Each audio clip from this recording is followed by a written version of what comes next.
All right, so you guys know how much I love a good Craigslist story, and this one you sent in it's a doozy. Oh, yeah. This one's got it all. A too good to be true deal, an isolated location, and let's just say things take a very unexpected turn. We're talking about a Craigslist car deal gone wrong. I Oh. mean, really wrong. The kind of story that makes you think twice about ever buying anything online again. Okay, so let's set the scene. We've got a father who's trying to find a used car for his son's 18th birthday. He's been looking everywhere, all the usual online car sites, but nothing's really catching his eye. You know how it is you're looking for something specific, a certain make and model, a price range, and it feels like you're sifting through a million listings. Exactly. Well, finally he decides to check out Craigslist. See if there are any hidden gems out there. Ah, Craigslist. It's like a digital Wild West, isn't it? You never know what you're going to find. And boy, does he find something interesting. He comes across a listing for a 2003 Toyota Camry. A Camry. Reliable, practical, a classic choice for a first car. Right. And this one, it's listed for a crazy low price, $3,500. Yeah. Now, I don't know about you, but that seems a little too good to be true. Right. Especially for a Camry in supposedly good condition. Definitely raises some eyebrows. I mean, even for an older car, that's suspiciously low. You have to wonder what's the catch. But the listing says it's got low mileage, only 67,000 miles, Mm-hmm. no accidents, no major damage reported. On paper, it seems like a steal. On paper, but as we all know, things aren't always what they seem online. So the father decides to reach out to the seller, a guy named Bob. They have a phone conversation, chat about the car, and, everything seems normal, friendly even. They agree to meet up so the father can see the car in person. So far, so good. It's like a typical online transaction, right? You find something you like, you contact the seller, you arrange a meetup. Yeah, it all seems pretty standard at this point. The father's excited, thinking he might have found the perfect birthday present for his son.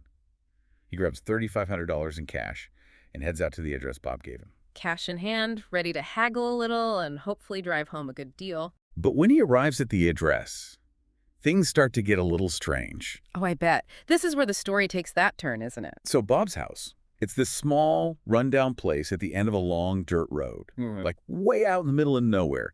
Not exactly the kind of neighborhood you'd expect to find a pristine Camry. That isolation, that's a detail that always sends shivers down my spine. You know, like in a horror movie when the character goes someplace remote and you just know something bad is about to happen. Yeah, it definitely sets a creepy vibe. And to make matters worse, when the father gets there, he notices that the garage is wide open. There's junk everywhere, tools, car parts, you name it. But there's no sign of the Camry he came to see. Okay, now that's odd. No Camry and a cluttered garage. It's not a great first impression. The father's starting to get a bad feeling about this whole thing. He knocks on the front door, waits, nothing. Knocks again, louder this time, still nothing. At this point, wouldn't you be thinking about cutting your losses and heading back home? I mean, that's a lot of red flags already. You'd think so, right? But he decides to give Bob one more try. He calls Bob's cell phone, and as he's holding the phone to his ear, he hears it ringing.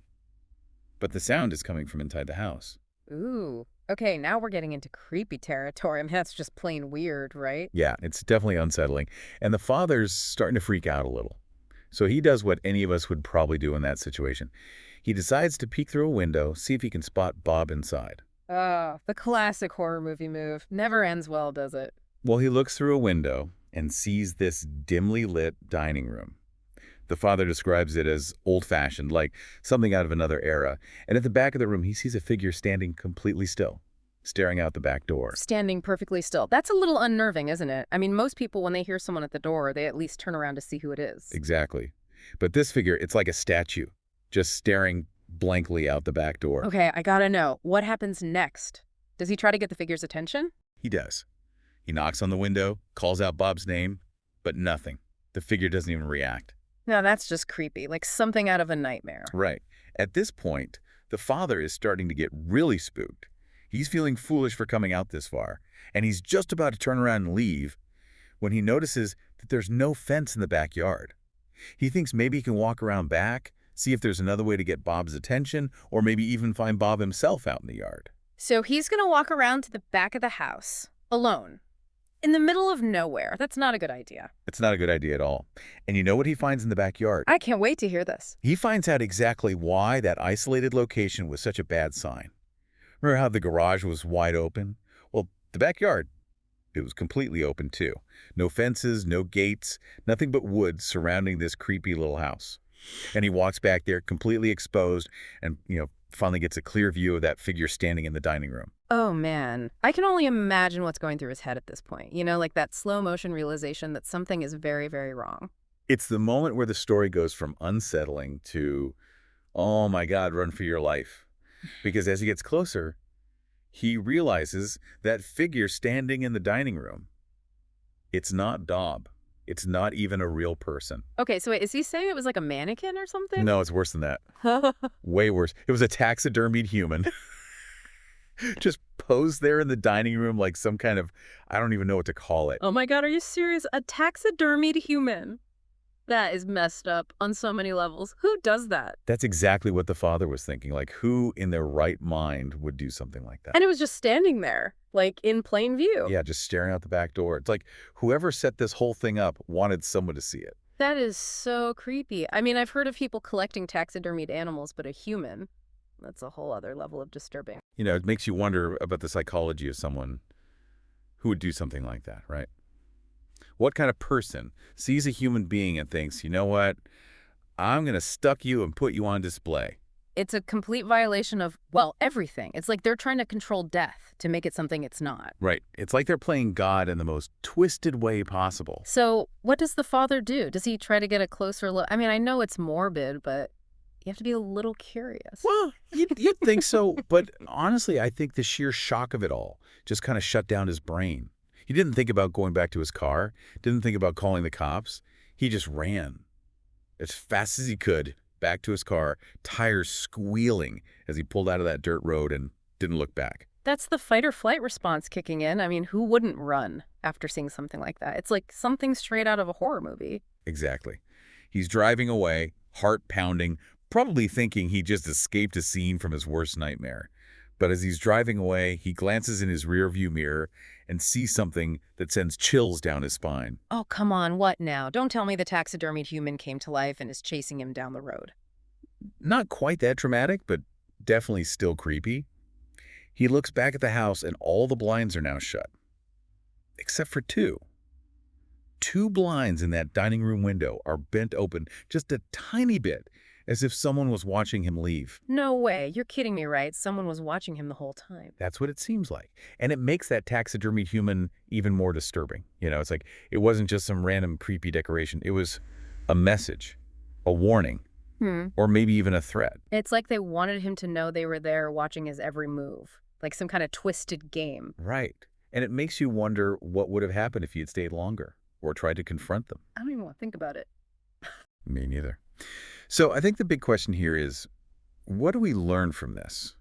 What are the takeaways for anyone who's thinking about buying or selling anything online, especially on a site like Craigslist? Well, I think the biggest takeaway is that no deal is worth risking your safety. If something feels off, if your gut is telling you to walk away, listen to it. It's easy to get caught up in the excitement of finding a good deal, especially when you're looking for something specific. But you have to remember that there are people out there who will take advantage of that. Absolutely. And it's not just about the money. It's about your personal safety. You never know who you're really dealing with online. So what are some practical steps people can take to protect themselves? Well, first of all, never meet a seller alone. Always bring a friend or family member with you, or at least tell someone where you're going and when you expect to be back. That's good advice. Yeah. And what about the location? Should you always meet in a public place? Yeah, definitely. Avoid meeting at the seller's home or in any secluded area. Choose a well-lit, busy place like a coffee shop or a shopping center parking lot. And what about inspecting the item you're buying? Any tips there? Yeah, take your time. Don't rush into anything. Inspect the item carefully, ask questions, and if you're not sure about something, don't be afraid to walk away. So it's all about being cautious, doing your research, and trusting your gut. Exactly. And remember, if a deal seems too good to be true, it probably is. There's no such thing as a free lunch. And there's definitely no such thing as a $3,500 Camry in perfect condition. Well, that's a good note to end on. Thanks for breaking down this creepy Craigslist encounter with us. I think we all learned a valuable lesson today about online safety. Absolutely. Stay safe out there, everyone. And remember, when it comes to online deals, if it sounds too good to be true, it probably is. That's all the time we have for today's deep dive. We'll be back next week with another intriguing story from the world of the strange and unexplained.